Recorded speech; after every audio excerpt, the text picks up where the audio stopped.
सुप्रभात मेरे प्यारे दोस्तों।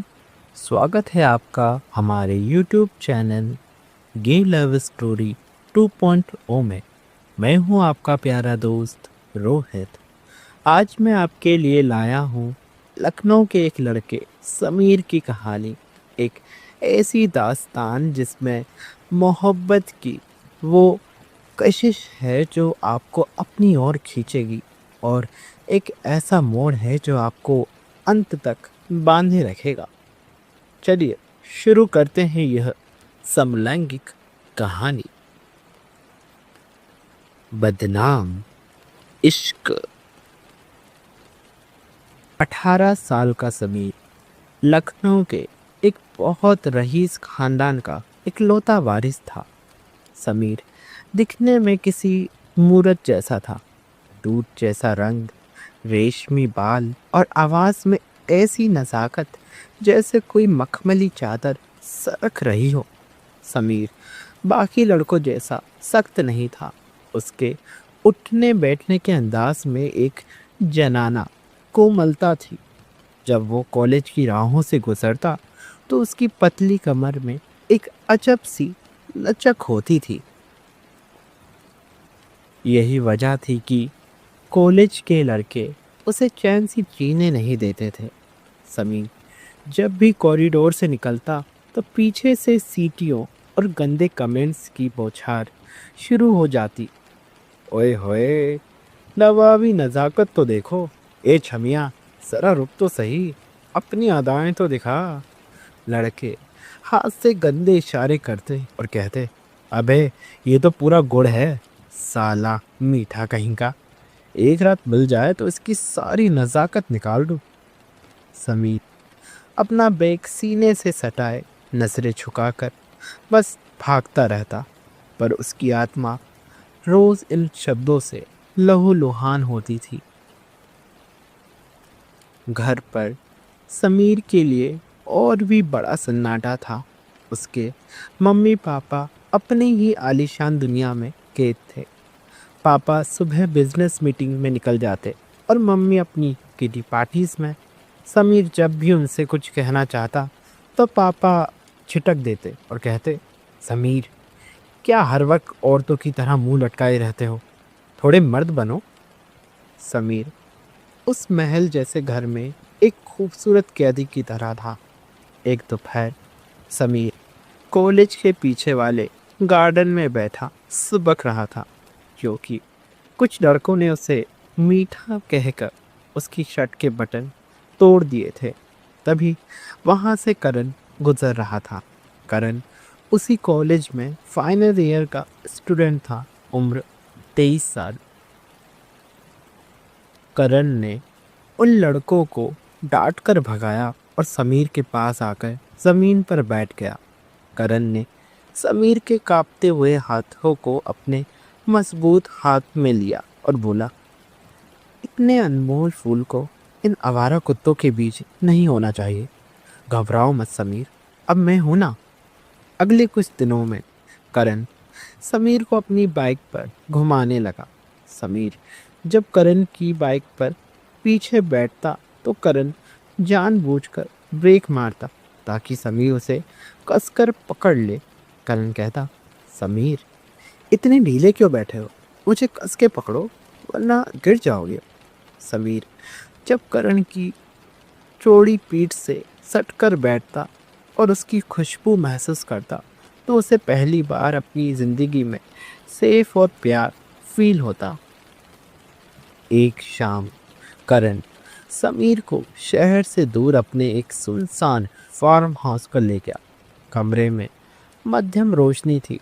करण समीर के बहुत करीब आया और उसकी लचकती कमर पर हाथ रखते हुए उसे अपनी ओर जोर से खींचा।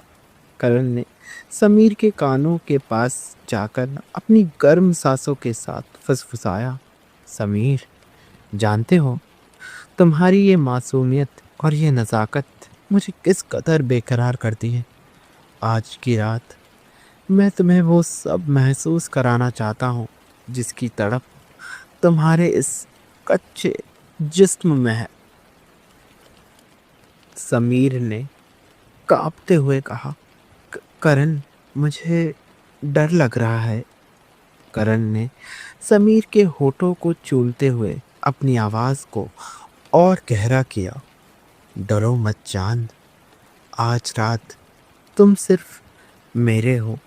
ये रेशमी बदन और ये सुराही जैसी गर्दन, आज मुझे बस खुद को पूरी तरह से चखने दो।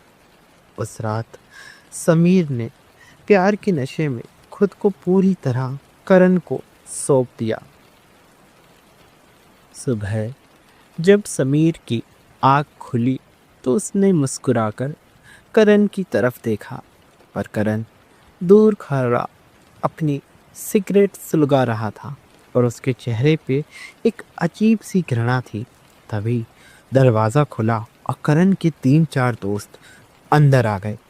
समीर घबराकर खुद को चादर से ढकने लगा और बोला, करण, ये सब कौन है? तुम ऐसे क्यों देख रहे हो? करण ने सिगरेट का धुआं समीर के मुंह पर छोड़ा और एक क्रूर मुस्कान के साथ उसे जोरदार धक्का दिया और अपने दोस्तों के सामने उसका मजाक उड़ाते हुए बोला, देख लो भाई, मैंने कहा था ना कि ये लखनऊ का सबसे बड़ा मीठा मेरे एक इशारे पर मेरे बिस्तर पर आ जाएगा। चलो अब सभी शर्त के पैसे निकालो। अब समीर के कलेजे के टुकड़े हो गए और बोला, करण, ये तुम ये तुम क्या कह रहे हो? कल रात तुमने मुझसे प्यार का वादा किया था। करण ने समीर के चेहरे पर थूकते हुए और उसे एक जोरदार थप्पड़ जड़ते हुए कहा, प्यार? अबे ओ हिजड़े, यार बराबरी वालों से किया जाता है, तो जैसे मीठों से नहीं। तू तो इतना सस्ता निकला कि ज़रा सी बाइक की सवारी, छोटी तारीख में ही अपनी इज्जत दे बैठा। साले, तू तो लड़कियों से भी गया गुजरा है। जा और किसी और का जाकर अपनी ये मिलाई खिला, मेरा बिस्तर गंदा मत कर। करण के दोस्त समीर की हालत देखकर ठहाके लगा रहे थे। समीर की आंखों में बेतहाशा आंसू बहने लगे। उसने बिलखते हुए कहा, करण, तुमने मेरा जिस्म तो ले लिया है, पर मेरी रूह को क्यों मार दिया? क्या मेरा गुनाह सिर्फ इतना है कि मैं तीसरों से अलग हूँ?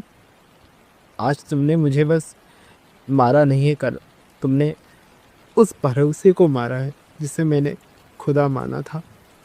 अब मैं अपनी ये शक्ल कहाँ लेकर जाऊँगा? मेरे अपनों के पास मेरे लिए वक्त नहीं था और तुमने तो मुझे कहीं का नहीं छोड़ा। करण ने उसे धक्के मारकर दरवाजे से बाहर निकाला और गंदी गाली देते हुए कहा, जहाँ मरना है मर, पर मेरे पास दोबारा मत आना। समीर लड़खड़ाते हुए घर पहुंचा, पर वहाँ भी मम्मी पापा अपनी ही दुनिया में मस्त थे। समीर अपने कमरे के अंधेरे कोने में बैठ गया और खुद से बस एक ही सवाल करता रहा, क्या इस दुनिया में मेरे जैसे लोगों के लिए कोई जगह नहीं है? समीर जिंदा तो था, पर उसकी रूह उसी रात मर चुकी थी। तो दोस्तों, ये थी समीर की वो खामोश चीख, जिसे लखनऊ के उस आलीशान बंगले की दीवारों ने तो सुना, और उसके अपने माता पिता और इस अंधे समाज ने अनसुना कर दिया। आज समीर के साथ जो हुआ, उसका गुनहगार सिर्फ करण नहीं है। समीर के वो माता पिता भी बराबर के गुनहगार हैं, जिनके पास अपने बेटे की आवाज़ सुनने के लिए चंद मिनट भी नहीं थे। याद रखिए, जब घर के दरवाजे अपने बच्चों के लिए बंद हो जाते हैं और घर की दीवारों के भीतर उन्हें अकेलापन डसने लगता है, तभी वो बाहर की दुनिया में करण जैसे भेड़ियों का आसान शिकार बन जाते हैं। अगर उसके माता पिता ने उसकी नज़ाकत को कमज़ोरी ना समझकर उसे अपना थोड़ा वक्त दिया होता, तो शायद समीर आज एक जिंदा लाश ना बना होता। ये कहानी उन सभी माता पिता के लिए एक सबक है। अपने बच्चों की खामोशी को समझने की कोशिश कीजिए, इससे पहले कि कोई अजनबी उस खामोशी का फ़ायदा उठा ले। और आप सबसे बस यही कहूँगा कि अगर आसपास कोई समीर है तो उसे ताने नहीं, आपके साथ की ज़रूरत है। आपको यह कहानी कैसी लगी? क्या समीर की इस हालत के ज़िम्मेदार उसके माता पिता नहीं हैं? अपनी राय कमेंट बॉक्स में ज़रूर लिखें। वीडियो को लाइक करें और शेयर करें ताकि ये संदेश, ये मैसेज हर घर तक पहुँचे। और ऐसी ही सच्ची समलैंगिक कहानियों के लिए हमारे यूट्यूब चैनल गे लव स्टोरी 2.0 को अभी सब्सक्राइब करें। Love is love.